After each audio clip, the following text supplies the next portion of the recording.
Hey, what's up guys? Today we are back out here at Franklin's farm. I believe today is the 27th. I believe on my last little update I said the 24th and it was actually the 25th, something like that. I was off by a day. Apologize for that. But I did get 2 supers on before the bees got too spicy to where I figured it was time to call it a day and go work on some other stuff. We're gonna see if we can't see how those 2 supers are doing these 2-3 days they've been on there. We're gonna get 4 more supers on 3 through 6, which you probably can't even see what I'm pointing at. But 3 through 6, we're gonna get some supers on those today. And then tomorrow I'll be picking up some queen excluders and we'll be getting supers on everything and second lock on our production nukes, or our nuke battery as I like to refer to it, which Ian Steffler, I want to give credit where it's due, is the first time I heard it referred to as such. And, for somebody that watches much YouTube beekeeping, I'm sure you've seen a Canadian beekeeper's blog. He does things quite differently from us here, but the way he does his nukes I was very impressed with and really enjoyed his talk at a conference last year, which hopefully I'll get the privilege of seeing Ian Steffler speak again. Well, we've got this open, or excuse me, we've got this rolling, so let's go take a look here in 1 and 2. Bear with me a moment while I position the camera. I am out here by myself again. Ooh, the camera's kind of crooked, huh? There we go. Apologize that I did not. Well, maybe because it's sitting on a hive, it's got to lean forward. I don't want to smoke it too much. Let's just see what we got. Got a few bees up there. That's a good sign. Let's see what these girls are doing. Rather than disturb them any more than necessary, I will let you guys take a look down in here. Doesn't look like they have done much drawing yet, but they are making the rounds. They're getting around here on those frames. So if an abundance of nectar does begin to flow, they will start drawing it.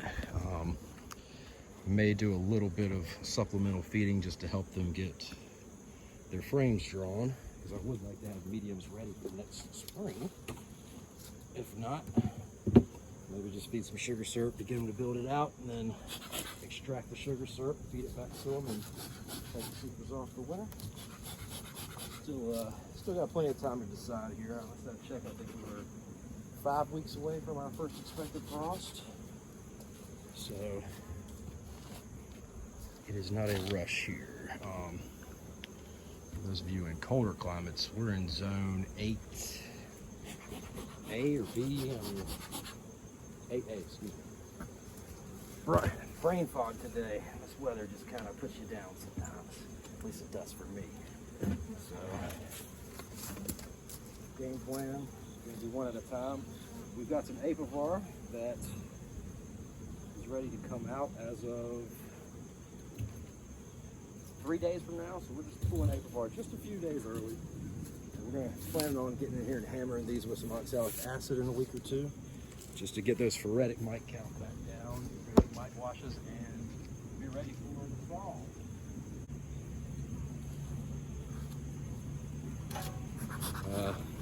Definitely, zip up your suit and everything if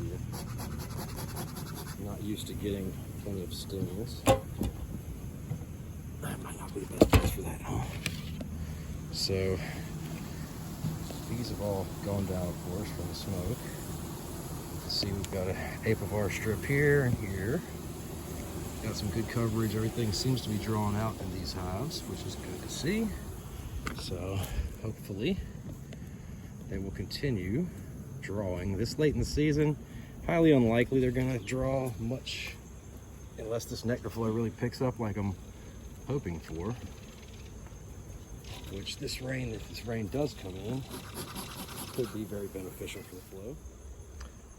Okay, So we have to return. Apologize for the weird angle. Hopefully it's not too bad. Hopefully it's something I can fix in post. For anybody that's familiar with my YouTube channel, this one and my other YouTube channel knows that I am not much of a video editor.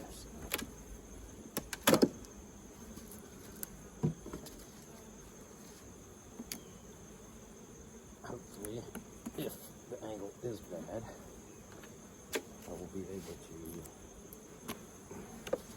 come along and straighten it out a little bit. Okay.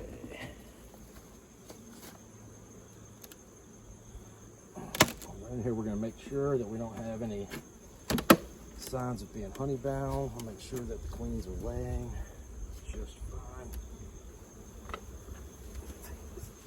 Right. Ooh, right.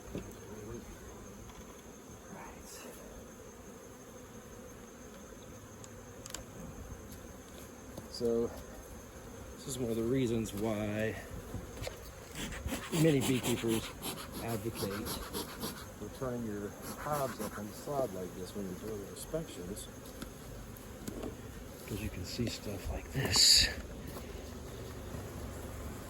that you may not ordinarily see otherwise.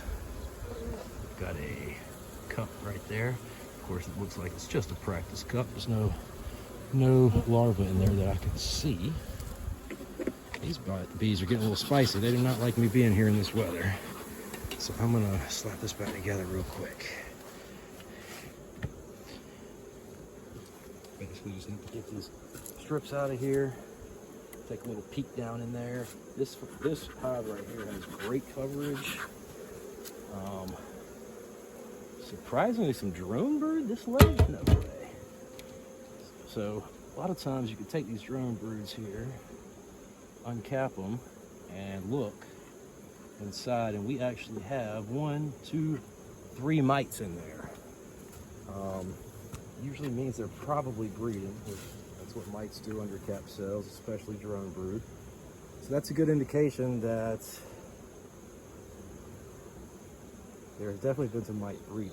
Now, with the apivar strips being in there, those mites are probably dead, but I don't know for certain. Let's see right. Excuse me. So you see there, that is a roa mite. There was 2 more, and I think I accidentally knocked them off. So I'm sure most people are aware of that, but if you're not, a little trick doesn't hurt to take a little peek underneath. Especially this late in the season, any drones that are born are goodness gracious. Yeah, if this thing ain't full of honey, I don't know what to say. Whew. That's a backbreaker and a half there, guys. That is probably a good indication of what's going to happen here. Definitely hoping that we can capitalize on that nectar flow that's happening right now.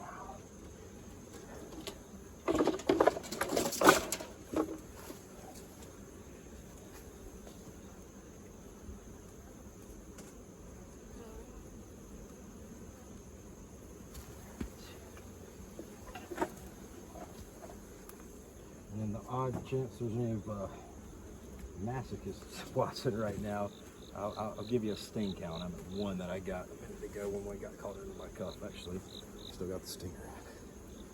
All right.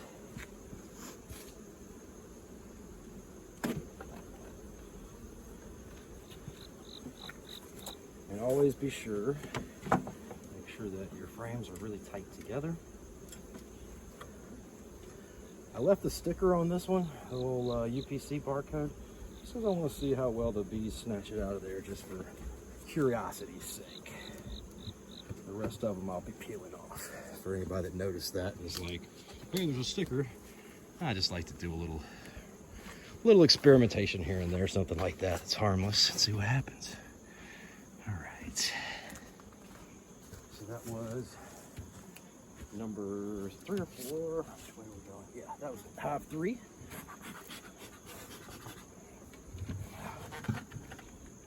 actually have dirt daubers that have moved in.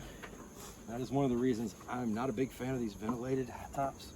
You get things like that can kind of tuck away and they're safe from the bees, but they get to enjoy the warmth of the bees. And that is why I'm guessing we have these dead bees here. They probably went up there to try and deal with it, and it was a battle royale. And our friends, the honeybee, reigned supreme.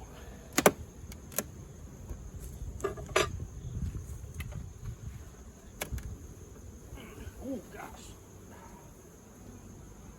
Oh yes. Whew.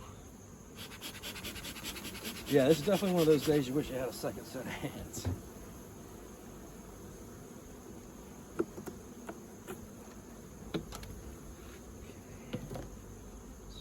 Assuming we have a far strip stuck on the bottom there. Or is this one of the ones that we put 3 in?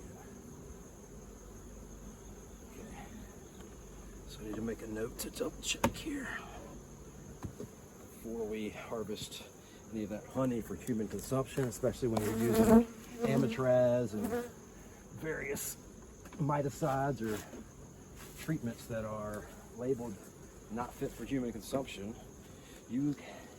Oftentimes you can still, is she gonna fly off or is she gonna try and sting me? Oftentimes you can still harvest that honey. Just make sure you put it in a separate bucket, and it's perfectly safe to feed back to your bees. Don't throw it out.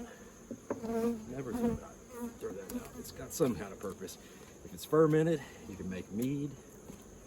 If it's, like I said, got amatraz or some kind of other treatment in it, usually it's safe to feed it back to the bees. There's not a one-size-fits-all solution ever in beekeeping, so I just find, when in doubt, don't throw it out, which would be the opposite of the old kitchen adage, when in doubt, throw it out, in reference to expired food.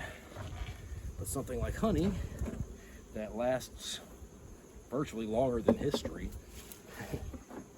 I wouldn't throw it out ever, unless you've got a very good reason and you know it is completely toxic for any kind of being, human substance, human, animal, or organic substance. Sorry, it's a warm day in this thing, and this humidity is not helping. Take a minute here because I think I'm getting really low on battery, so let me just take a second here. We'll do a little walk and talk for a moment while I catch my breath. For those that are not familiar with everything that we've had going on this season here at Franklin's Farm, I came on about, end of spring to help with a friend from the local association when she needed a hand, and then I was asked if I would be willing to help out here. And so what she started, she had 6, I believe she started with packages or nukes, I can't remember. I want to say packages, but I'll have to verify that for certain. She had 6 nukes. We had 1 dead out, which I believe was hive number 4 right there. It was either 4 or fairly certain it was 4. So we had a dead out on 4. I got a nuke from Triple S Bee Farm up in Maysville, or wherever it is, over in Austin.